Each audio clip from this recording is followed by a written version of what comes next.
Use your headphone.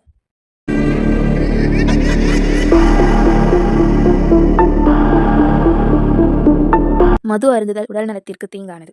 மது அருந்துவிட்டு வாகனம் ஓட்டாதீர். புகைப்பிடித்தல் புற்றுநோயை உருவாக்கும் மற்றும் உயிரை கொல்லும். ஒரு கள்ளக்காதல் விவகாரத்துல 2 உயிர் பழி போகுதுங்க. அந்த 2 உயிர் பழி போனதற்கு அப்புறம் அந்த 2 ஆன்மாக்களும் பின்பு வந்து மறுபடியும் அதே குடும்பத்துல 2 உயிர் மறுபடியும் பழி ஆகுது. அப்படி ஒரு உண்மையான அதிபயங்கர அமானுஷ்ய சம்பவத்தை தான் நாம இன்னைக்கு இந்த வீடியோவுல பார்க்க போறோம். வாங்க நண்பர்களே, அந்த உண்மையான அதிபயங்கர சம்பவத்துக்குள்ள போகலாம்.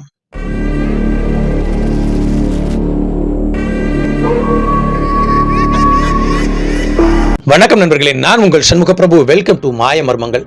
மேலும் நண்பர்களே, இந்த வீடியோ உங்களுக்கு பிடிச்சிருந்தா, நீங்க நமது சேனலுக்கு புதியவரா இருந்தா நமது சேனலை சப்ஸ்கிரைப் பண்ணிட்டு உங்களோட நண்பர்களுக்கும் இந்த வீடியோவை ஷேர் பண்ணுங்க. மேலும் இதுபோல் உங்கள் வாழ்க்கையிலோ உங்கள் நண்பர்களோட வாழ்க்கையிலோ உண்மையான அதிபயங்கர அமானுஷ்ய சம்பவங்கள் ஏதேனும் நடந்திருந்தா அதை நமது சேனல்ல நீங்க ஒளிபரப்பணும்னு ஆசைப்பட்டீங்கன்னா கீழே தெரியுற எனது வாட்ஸ்அப் எண்ணுக்கு ஒரு வாய்ஸ் மெசேஜ் அனுப்புங்க. அந்த உண்மையான அதிபயங்கர அமானுஷ்ய சம்பவம் நமது சேனல்ல ஒளிபரப்பப்படும். இந்த சம்பவம் 1986 காலகட்டத்தில் நடந்ததுங்க. கரூர் பக்கத்துல ஒரு சின்ன கிராமத்தில் நடந்தது. இந்த சம்பவத்தை நமக்கு சொன்னது அதே கிராமத்தை சேர்ந்த முத்துகிருஷ்ணன் என்பவர் தாங்க. இந்த சம்பவத்தை நமக்கு சொல்லியிருக்காரு. அவருக்கு இப்ப 60 வயதாகுது. அவருக்கு 20 வயதாக இருக்கும் பொழுது இந்த சம்பவம் நடந்திருக்குங்க. தனது பக்கத்து வீட்டுல நடந்த அந்த உண்மை சம்பவத்தை அப்ப அவர் அங்கேதான் இருந்திருக்காரு. அங்கு நடந்த அந்த உண்மை சம்பவம் எப்படி மாத்தி சொல்லப்பட்டது, ஆனா இவருக்கு அந்த உண்மை சம்பவத்து மேல முழு சந்தேகம் இருக்குது. அந்த சந்தேகத்தை பூரா இன்னைக்கு நமக்கு நேரடியா போன் பண்ணி இந்த விஷயத்தை பூரா அப்படியே ஒண்ணு விடாம சொல்லியிருக்காரு. அந்த கிராமம் கிட்டத்தட்ட ஒரு 300-400 குடும்பங்கள் வசிக்கக்கூடிய அந்த கிராமத்துல ஒரு 70 வயதான ஒரு பாட்டி, அவங்க அதே கிராமத்துல ஒரு டிஃபன் கடை வச்சு நடத்துறாங்க. அவருடைய மூத்த மகனான கணேசனும் அவருடைய மருமகளான மஞ்சுளா, இவங்க 3 பேர் தான் அந்த டிஃபன் கடையை பார்த்துக்கிட்டு வந்திருக்காங்க. அந்த காலகட்டத்துல இந்த கணேசனுக்கு 40 வயதாயிருக்கு, இந்த மஞ்சுளாவுக்கு 30 வயதாகுது. கிட்டத்தட்ட 10 வருஷம் டிஃபரண்ட் அவங்க 2 பேருக்கும் இருக்குது. அப்படி அவர்கள் அந்த டிஃபன் கடையை சிறப்பா நடத்தி இருந்த அந்த நேரத்துல அப்படி அந்த அம்மாவுக்கு இன்னொரு பையன் இருக்காங்க. அவனுடைய பெயர் பாபு, அவங்க மனைவியோட பேரு சித்ரா. இவர்கள் 2 பேருமே பக்கத்துல, அதாவது இந்த அம்மாவுக்கு சொந்தமா பூர்வீகமா பக்கத்துல பழைய வீடு ஒண்ணு இருக்கு. நல்ல வசதி வாய்ப்போட தாங்க இருந்திருக்காங்க அந்த காலகட்டத்துல. அந்த அம்மா அந்த வீட்டுக்கு பக்கத்திலே சின்னதா ஒரு டிஃபன் சென்டர், நல்ல வியாபாரம் அப்பவே நடந்திருக்குது. அந்த டிஃபன் சென்டர்ல மத்த வேலைகள், அதாவது மாஸ்டர் மாதிரி இருக்கிற அந்த வேலைகள் பூரா பார்த்துக்கிட்டு இருந்தது இந்த கணேசன். அப்படியே அவருடைய மனைவியும் அதே கடையில தான் வேலை பார்த்துக்கிட்டு இருந்திருக்காங்க.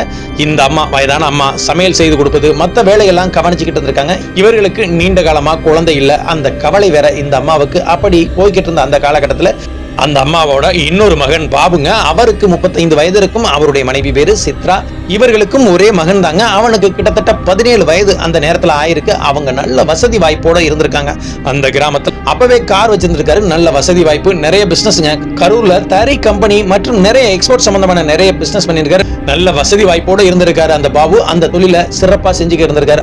அந்த காலகட்டத்தில் இந்த பாபு அப்ப தனது அண்ணனோட வந்து பேசிட்டு தனது தாயையும் பார்த்து விட்டு இந்த கடையில வந்து உணவு அருந்திட்டு போவதாங்க வழக்கம். காலையில டிஃபன் வந்து சாப்பிட்டுட்டு போறது வழக்கங்க. இந்த கடை காலையும் இரவும் நடந்திருக்குங்க.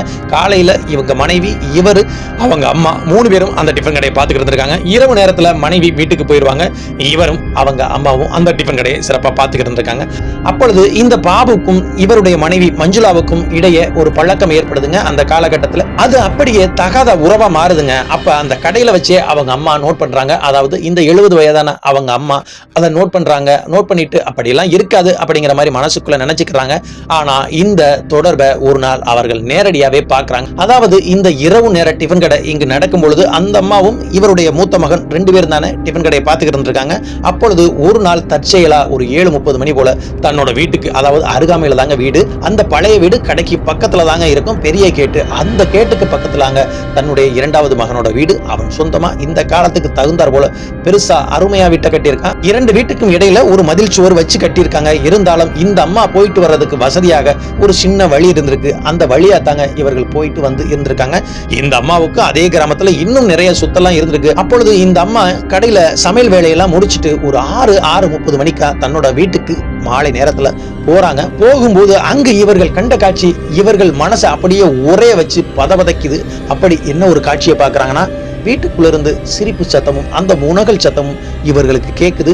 தன்னோட இளைய மகன் குரல் இங்கு எப்படி கேட்குது, வீடும் சாத்தி இருக்குது, தன்னோட மூத்த மருமகளும் அங்கே இருக்காளே அப்படின்னு அந்த ஜன்னலை எட்டி அவர் பார்க்கும்பொழுது அங்கு இவர்கள் இருவரும் அரை குறை ஆடையோட அங்கு இருந்த அந்த காட்சியை பார்த்து இந்த அம்மாவுக்கு கைகாலெல்லாம் உதறல் எடுத்து அப்படியே அந்த இடத்தை விட்டு மெல்ல வெளியில வந்து, அப்படியே அந்த அம்மா அந்த இடத்தை விட்டு மெல்ல வெளியில வந்து கேட்ட திறக்கிற மாதிரி வேகமா அப்படி டபார்னு அடிக்கிறாங்க. அப்பொழுது கொஞ்ச நேரத்துல அந்த கதவு திறக்கப்படுது. அங்கிருந்து இந்த சின்ன பையன் வெளியில தலையை குனிந்தபடியே போறான். இந்த காட்சியை அந்த அம்மா பார்த்து மிகவும் கோபம் அடைஞ்சு தன்னோட மூத்த மருமகளை கண்டபடி திட்டுறாங்க.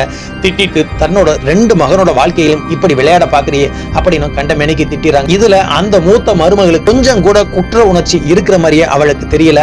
உங்க மகன் என்ன சரியா பாத்துக்கிட்டா நான் ஏன் உங்களுடைய இன்னொரு மகன்கிட்ட போறேன் அப்படிங்கிற மாதிரி மூஞ்சில் அடிச்ச மாதிரி நேரவே அந்த தாய்கிட்ட இவள் பேசும்பொழுது அந்த தாய் மேற்கொண்டு எதுவும் பேச முடியாம மனம் உளைச்சல்ல அப்படியே உடைஞ்சு போய் அந்த இடத்துல உட்கார்றாங்க. இது இந்த இளைய மகன் பாபுக்கும் மூத்த மருமகளான மஞ்சுளாவுக்கும் அப்படியே அவர்களுக்கு ஒரு அவமானமான செயல் மாதிரி அப்படியே ஒரு மாதிரி பதப்பதப்பா ஆகுது. இது அப்படியே தன்னோட கணவருக்கு போனுச்சுன்னா தப்பா போகுமே அப்படின்னு மஞ்சுளாவும் நினைக்க, இந்த பாபும் தன்னுடைய மனைவிக்கும் குழந்தைக்கும் தெரிஞ்சுனா இது தப்பாகுமே அப்படின்னு நினைச்சுக்கிட்டு அப்படியே இந்த 1 வார காலங்கள் அப்படியே போகுதுங்க. இந்த தகவலை அந்த தாய் தன்னோட மூத்த மகன்கிட்டையும் சொல்லல, தன்னுடைய இளைய மருமகள்கிட்டையும் சொல்லல. இந்த விஷயத்தை அந்த தாய் தன்னோட மனசுக்குள்ளே வச்சுறாங்க. அதற்கு மேல அந்த தாய் இரவு நேரங்கள்ல சரியா கடையில நிக்காம இவர்கள் வீட்டுக்கு வந்து சேர்றதும் இந்த மருமகளும் இந்த மாமியார்கிட்ட சரியா பேசுறதுல அப்படியே 1 வார காலங்கள் கிடக்குது. அந்த காலகட்டத்துல இந்த கணேசன் கடையை முடிச்சுட்டு ஒரு நாள் இரவு 10 மணிக்கா வீட்டுக்கு போகும்பொழுது அங்கு அவருடைய தாய் கிணத்தடியில அப்படியே மல்லாக்க படுத்தபடியே தலையில அடிபட்டபடியே இறந்த மேனிக்கு அப்படியே விட்டத்தை பார்த்தபடியே கண்விழி 2 முழிச்சபடியே அப்படியே இறந்த மேனிக்கு கிடக்குறாங்க. இவர் ஐயோ அம்மானு கத்தி கூப்பாடு போட அப்பொழுதுதான் இவருடைய மனைவியும் வீட்டுக்குள்ளார இருந்து வேகமா பதறி அடித்து அவளும் வந்து அந்த காட்சியை பார்த்து அவளும் சேர்ந்து அழுந்து அந்த கிராமத்தார்களையும் அவர்கள் அம்மா கிணத்தடியிலே வழுக்கி விழுந்து இயற்கையா மரணிச்சது போலதாங்க காட்டியிருக்காங்க. ஆனா இந்த தகவலை சொன்ன முத்துகிருஷ்ணனோ தம்பி அது இயற்கை மரணமே கிடையாது, இவர்கள் இருவரும் சேர்ந்து செய்த கொலை அப்படின்னு தான் கண்டிப்பா நான் நினைக்கிறேன், முழுசா நம்புறேன். ஏன்னா அந்த தாய் அதற்கப்புறம் வந்து விளையாடிய அந்த தருணங்கள்லாம் பக்கத்து வீட்டுல இருந்து அந்த சம்பவத்தை நான் பார்த்திருக்கேன், எனக்கு தெரியும் தம்பி அப்படின்னு மறுபடியும் அந்த கதையை பூரா முழுசா நீங்க பாருங்க, அப்ப தெரியும். பின்னாளில் இந்த சம்பவத்தை அந்த கிராமத்தார்களுக்கு பூரா தெரிய வருதுங்க. அதாவது இந்த தாய் இயற்கை மரணம் அடையல, இவர்கள் இருவரும் தான் சேர்ந்து அப்படியே அடிச்சு கொண்டு இருக்காங்கன்னு அந்த கிராமத்தார்கள் அனைவரும் பேசுறாங்க. இந்த தகவல் எப்படி இவர்களுக்கு தெரியும்னா, இந்த தாய்க்கு தெரியும் முன்னரே இந்த கள்ள தொடர்பு இந்த பக்கத்து அண்டை வீட்டார்கள் மூலமா அப்படியே அந்த கிராமத்திலே பரவி இருந்திருக்குங்க. அதற்கப்புறம் தாங்க இந்த தாய் நேரடியா பார்த்திருக்காங்க. அந்த தாய் பார்த்ததற்கு அப்புறம் தான் 1 வார காலத்துல இவர்கள் இயற்கையா மரணம் அடைஞ்சது போல அந்த குடும்பத்தார்கள் காட்டியிருக்காங்க. ஆனால் அவர்கள் அடைஞ்சது இயற்கை மரணம் கிடையாது. இப்படி ஒரு 2 மாத காலங்கள் போயிருங்க. அந்த அம்மா இறந்து 2 மாத காலங்கள் தான் போயிருக்கும். அதுல அந்த மூத்த மகன் மிகுந்த கவலையோட இருந்தாலும் அந்த தொழில் பக்தி காரணமாக அந்த டிஃபன் கடை அவங்க அப்பா காலத்திலேருந்து நடத்திக்கிட்டு இருந்திருக்காங்க. அந்த டிஃபன் கடையை தன்னந்தனியா ஒரு ஆளா மறுபடியும் நடத்த ஆரம்பிக்கிறாரு. இது இந்த மஞ்சுளாவுக்கும் இந்த பாபுக்கும் மிகுந்த வசதியாக போகுதுங்க. இந்த டிஃபன் கடையை அவர் எடுத்து வச்சுட்டு வர்றதுக்கு 9-10 மணி ஆகும் இரவு நேரம். அந்த நேரத்துல இவர்கள் பக்கத்து வீடு தானே, இவர்கள் 2 தனிமையில இருந்துகிட்டு அவர்கள் சந்தோஷமா இருந்துகிட்டு இருந்திருக்காங்க. இந்த சம்பவம் இந்த பாபுவோட மனைவி சித்ராவுக்கும் தெரிய வந்திருக்கு. அந்த சித்ராவும் என்ன நினைச்சிருக்கான்னா, இந்த விஷயத்துல அந்த பாபுவோ மிகுந்த கொடுமையா நடந்துக்கு வராங்க. அப்படி இருக்கும் பொழுது இந்த சித்ராவும் அவன் எப்படியோ போனா போதும், அவங்களோட சொத்து மட்டும் நமக்கு இருந்தா போதும்னு இந்த விஷயத்தை அவள் கண்டுக்கவே இல்லைங்க. அப்படி போய்கிட்டு இருக்கும் பொழுது இந்த கிராமத்துல எல்லாருக்கும் இந்த விஷயம் நல்லா தெரியும். இது இந்த சித்ராவுக்கும் தெரியும்னு இந்த முத்துகிருஷ்ணனுக்கும் நல்லாவே தெரியுது. ஒரு 2 மாத காலங்கள் போயிருக்குது. இந்த தாய் எப்படி இறந்தாலோ அதே மாதிரி ஒரு இரவு நேரத்துல கடையில வேலையெல்லாம் முடிச்சு இந்த கணேசன் தன்னோட வீட்டுல அமர்ந்து சாப்பிட்டுக்கிட்டு இருந்திருக்காங்க. இவர் டிஃபன் கடை வச்சிருந்தாலும் வீட்டுல வந்து சாப்பிட்றதாங்க வழக்கம். அப்படி இரவு நேரம் வந்து குளிச்சு முடிச்சுட்டு சாப்பிடும் பொழுது சாப்பாடு போட்டு சாப்பிட்டுக்கிட்டு இருந்திருக்காரு. அந்த நேரம் இவருக்கு திடீர்னு புறக்கி ஏறி அப்படியே தொண்டையெல்லாம் கரகரன்னு அடைச்சிருக்குது. அப்படி அடைக்கும் பொழுது தன்னோட மனைவியை கூப்பிட்டு அவர் வேகமா செய்யல தண்ணி குடு அப்படின்னு கேட்கிறாருங்க. கேட்கும் பொழுது அந்த மனைவியும் இவரை கண்டுக்கவே இல்லை. அப்படி அந்த நேரத்துல கிட்டத்தட்ட ஒரு 1/2 மணி நேரம் தண்ணிக்காக போராடின மாதிரி அப்படியே அந்த இடத்துல அவரும் இறந்து போயிருக்காரு. அவர் இறந்ததற்கு அப்புறம் மறுபடியும் கிராமத்தார்களுக்கு தகவல் சொல்லி அங்கு போய் இவர்கள் பார்க்கும்போது இந்த மஞ்சுளா தலையிலையும் மார்லையும் அடிச்சுக்கிட்டு அப்படியே ஊரார்கள் மத்தியில நடிச்சு அழுதுருக்கா. இந்த காட்சியையும் அந்த கிராமத்துல இருந்தவங்க கொஞ்சம் கூட நம்பலங்க. இவரும் இயற்கை மரணம் அடைஞ்சிருக்க மாட்டாரு அப்படிங்கிற அந்த செய்தி கிராமத்து ஃபுல்லா அது பரவி இருக்குது. அவரையும் நல்லடக்கம் செய்துவிட்டு கிட்டத்தட்ட ஒரு 6 மாத காலங்கள் அந்த வீட்டுல அவர்கள் நினைத்தபடி சந்தோஷமா வாழ்ந்திருக்காங்க. அந்த 6 மாத காலங்கள் அவர்களுக்கு எந்த பிரச்சனையும் நடக்கல. அதற்கப்புறம் தாங்க அவர்கள் வீட்டுல பிரச்சனைகள் நடக்க ஆரம்பிக்குது. இந்த மஞ்சுளா தன்னுடைய மாமியாரும் தன்னுடைய கணவரும் இறந்ததற்கு அப்புறம் மைத்துனரோட வீடும், அதாவது தன்னுடைய குழந்தை வீடும் தன்னோட வீடும் பக்கத்துல தான் இருக்குது. இவர்களுக்கு ஆல்ரெடி குழந்தை இல்ல, தன்னுடைய மாமியாரும் இறந்து போயிட்டாங்க, தன்னோட கணவரும் இறந்து போயிட்டாங்க. அப்பப்ப இரவு நேரத்துல இங்க தனியா படுத்திருக்காங்க. ஒரு சில காலங்கள் அந்த இரவு நேரத்துல இவர்கள் தனியா படுக்கும் பொழுது அந்த வீட்டுல திடீர்னு சத்தம் கேட்டதுங்க.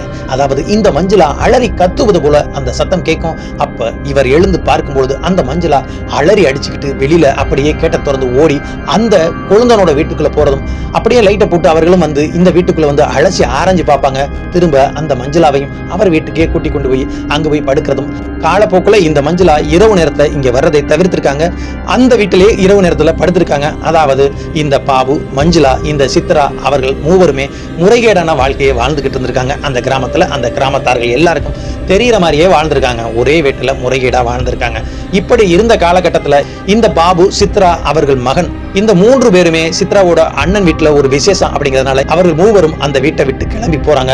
அப்ப இந்த மஞ்சுளா மட்டும்தாங்க அங்கு தனியா இருந்திருக்கா. அந்த நேரத்துல இந்த தாய் எப்படி இறந்தாலோ அதே மாதிரி இந்த கிணத்து பக்கம், அதாவது இந்த மஞ்சுளாவோட வீட்டுல கிணற்றடி ஒண்ணு இருக்குங்க. கிணத்தடி, அதாவது வீட்டுக்கு பேக் சைடு கிணத்தடி இருந்திருக்கு. இவர்களோட இந்த சைடு அந்த காம்பவுண்ட் சுவரும் இந்த முத்துகிருஷ்ணனோட அந்த காம்பவுண்ட் சுவரும் ஒண்ணு இடையில இருக்கும். இங்கிருந்து பார்த்தா அங்கு நடக்கிற அந்த காட்சிகள் பூரா தெரியும். அந்த இடத்துல இந்த மஞ்சுளா வந்து பாத்திரம் கழுவிக்கிட்டு இருந்திருக்காங்க. ஒரு இரவு நேரங்க, ஒரு 6-7 மணிக்கா பாத்திரம் எல்லாம் துளைக்கிட்டு இருக்கும் பொழுது அந்த மஞ்சுளாவுக்கு என்ன நடந்ததுன்னே தெரியல. திடீர்னு அலறி கத்திருக்காங்க. அந்த நேரத்துல இந்த முத்துகிருஷ்ணனுக்கு 20 வயது தான். இங்கிருந்து அவர் நோட்டமிட்டு அதை பார்த்துக்கிட்டே இருந்திருக்காங்க. இந்த மஞ்சுளா எதுக்காக கத்துறா அப்படின்னு தன்னோட கொல்லப்புறத்துல இருந்து அதை பார்க்கும்பொழுது இவர் தத்ரூபமா ஒரு காட்சியை பார்க்கிறாருங்க. இந்த மஞ்சுளா பக்கத்துல ஒரு கருப்பு உருவம் வேகமா கிராஸ் ஆகுது. அப்படி கிராஸ் ஆகும்பொழுது இந்த மஞ்சுளா தூக்கி வீசப்படுறா. அந்த மஞ்சுளா அப்படியே மல்லாக்க விழுகிறா. பொரடியில நல்லா அடிபடுது, ரத்தம் வருது. உடனடியா இந்த முத்துகிருஷ்ணன் கத்தி பக்கத்துல அக்கம் பக்கத்துல இருந்தவங்க அனைவருமே நேர போய் அவளை தூக்கும் பொழுதே அவள் உயிர் அவளை விட்டு பிரியுதுங்க. அது எப்படி பிரியுதுன்னா, அவள் தாய் எப்படி இறந்து கிடந்தாலோ, அதாவது இந்த மஞ்சுளாவோட மாமியார் அந்த இடத்துல எப்படி இறந்து கிடந்தாலோ அதே மாதிரியே அவள் உயிர் போகுதுங்க. உடனடியாக இந்த பாபுக்கு தகவல் சொல்லி அவனும் வந்து இந்த மஞ்சுளாவை நல்லடக்கம் பண்ணிடுறாங்க. அதற்கப்புறம் ஒரு 2 மாத காலங்கள் கழியுதுங்க. 2 மாதம் கழிச்சு இந்த பாபுவோட மனைவிக்கு உடல்நிலையில சில பிரச்சனைகள் வர ஆரம்பிக்குது. இந்த பாபு தன்னுடைய மனைவிக்கு உடல்நிலையில சில பிரச்சனைகள் வர ஆரம்பிச்சதுக்கு அப்புறம் அவருடைய மனைவியை ஹாஸ்பிட்டலா கூட்டிட்டு போறாரு. அவருடைய மனைவிக்கு அவர் உடம்புல இருந்த எந்த பிரச்சனையும் சரியாகிற மாதிரி தெரியல. இந்த கிராமத்தார்களும் அவர்கிட்ட அவ்வளவுதான் டச்சோட இருக்க மாட்டாங்க. அந்த பாபுவும் இந்த கிராமத்தார்கள்ட்ட எந்த விஷயத்தையும் ஷேர் பண்ணிக்க மாட்டாரு. அதனால இந்த முழு தகவலும் தெரியல. இந்த முத்துகிருஷ்ணன் சொன்னதை மட்டும் இந்த கதையில நான் சொல்லியிருக்கேன். இப்படி 1 மாத காலங்கள் இந்த பாபு ஹாஸ்பிட்டல், கோவில், குளமும் அப்படின்னு அலைஞ்சிருக்காருங்க. இந்த மனைவியோட உடம்புல அவங்க தாய் மற்றும் அவருடைய அண்ணன், அவங்க 2 பேரோட ஆன்மாக்களும் அவங்க உடம்புல மாறி மாறி வந்ததா இந்த ஊர்ல பேசப்படுது. இதை சரி பண்றதுக்காக தான் இவர் ஹாஸ்பிட்டலா போய் பார்த்திருக்காரு, சரியா வரல. அதற்கப்புறம் கோவில் குளமா போயிருந்திருக்காரு, அப்பவும் சரியா வரல. இப்படியே போய்கிட்டு இருந்த அந்த நேரத்துல ஒரு நாள் அமாவாசை நேரம்ங்க, இரவு 7 மணி வாக்குல இவருடைய மனைவி அதே வீட்டுல, அன்று அவர்கள் அசைவம் எடுத்து சமைச்சு பகல் நேரத்துல நல்லா சாப்பிட்டுட்டு இரவு நேரம் மறுபடியும் அதே உணவை சாப்பிட்டுட்டு அவர்கள் மூவரும் அங்க படுத்திருக்காங்க. அதாவது பாபு, அவருடைய மனைவி சித்ரா, அவங்க மகன் 3 பேருமே அவங்க படுத்திருக்கும் பொழுது திடீர்னு அவங்க மனைவி அலறி துடிக்கிறாங்க. வைத்த வழியால அலறி துடிச்சிருக்காங்க. இந்த பாபு உடனடியாக அவங்க மனைவியை நேர ஹாஸ்பிட்டலுக்கு கூட்டிட்டு போறாரு. ஹாஸ்பிட்டல்ல 2 நாள் சிகிச்சையில இருக்காங்க. 2 நாள் சிகிச்சை முடிஞ்சு மறுபடியும் வீட்டுக்கு கூட்டிட்டு வராங்க. அவங்க சாப்பிட்ட உணவு பாய்சன் ஆயிருக்கு அப்படிங்கிற மாதிரி சொல்லியிருக்காங்க. அப்படி 2 நாட்கள் மறுபடியும் வீட்டுல வந்து இருக்கும் பொழுது அவர்கள் எப்ப இறந்தாங்க, எப்படி இறந்தாங்கன்னு இந்த பாபுக்கு தெரியலங்க. இரவு நேரம் தானா அவர்கள் இறந்து கிடந்திருக்காங்க.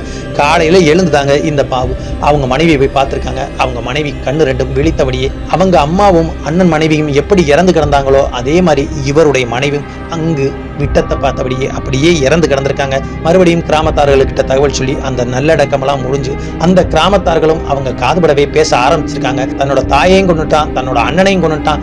இப்ப அவங்க 2 பேரும் ஆன்மாவா வந்து இவனோட மனைவியையும் கொண்டுட்டாங்க, அவனோட அண்ணன் மனைவியும் கொண்டுட்டாங்க. இப்ப என்னடா சாதிக்க போற அப்படின்னு சொல்லி திட்ட ஆரம்பிச்சிருக்காங்க. இந்த 17 வயது அவனுடைய மகன் இருந்திருக்கான்ல, கிட்டத்தட்ட 15 நாள் தாங்க அந்த வீட்டுல இருந்திருக்கான். அவனுக்கு என்ன நடந்தது ஏது நடந்ததுன்னே தெரியல. அவனும் திடீர்னு அந்த ஊர்ல இருந்து காணாம போயிருக்கான். விசாரிச்சு பார்த்ததுல அவனோட மகனும் எங்க போனானும் அந்த பாபுக்கு தெரியவே இல்லை.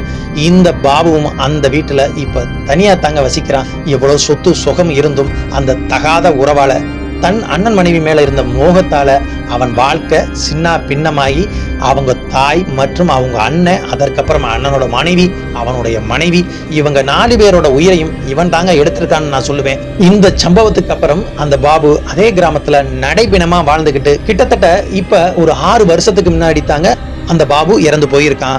அந்த பாபு அது வரைக்கும் அதே ஊர்ல பித்து பிடிச்சது போல, அதாவது நல்லா தான் இருந்திருக்கான், பித்து பிடிச்சது மாதிரி அப்படியே ஒரு சாது மாதிரியே அவன் அந்த கிராமத்துல சுத்திக்கிட்டே இருந்திருக்கான். அந்த வீட்டு வாசல்ல படுக்கிறதும் வீட்டுக்குள்ள போய் படுக்கிறது கிடையாது. அவன் வச்சிருந்த சொத்து சுகம் அனைத்தையும் இழந்து அதை பூரா அழிச்சு அவன் வீடு வாசல் மட்டும் இன்னைக்கும் அங்க அப்படியே மூடியபடியே பாலடைஞ்சு போய் அங்குதான் கிடக்குது. அந்த பாபுவை விட்டு போன அவனோட மகனும் திரும்ப வரவே இல்லை. இப்பொழுதும் அந்த வீடு அப்படியே பாலடைஞ்சு போய் தான் கிடக்கு தம்பி அப்படின்னு சொன்னாரு. இந்த உண்மை சம்பவத்தை சொன்ன அந்த முத்துகிருஷ்ணனுக்கு ஒரு நன்றியை சொல்லிட்டு, நண்பர்களே இந்த வீடியோ உங்களுக்கு பிடிச்சிருந்தா நமது சேனலை சப்ஸ்கிரைப் பண்ணிட்டு உங்களுடைய நண்பர்களுக்கும் இந்த வீடியோவை ஷேர் பண்ணுங்க. மேலும் இதுபோல் உங்கள் வாழ்க்கையிலோ உங்களுடைய நண்பர்களோட வாழ்க்கையிலோ உண்மையான அதிபயங்கர சம்பவம் ஏதேனும் நடந்திருந்தா அதை நீங்க நமது சேனல்ல ஒளிபரப்பணும்னு ஆசைப்பட்டீங்கன்னா கீழே தெரிகிற எனது வாட்ஸ்அப் எண்ணுக்கு ஒரு வாய்ஸ் மெசேஜ் அனுப்புங்க. அந்த உண்மையான அதிபயங்கர சம்பவம் நமது சேனல்ல ஒளிபரப்பப்படும். நன்றி, வணக்கம். நான் உங்கள் சண்முக பிரபு.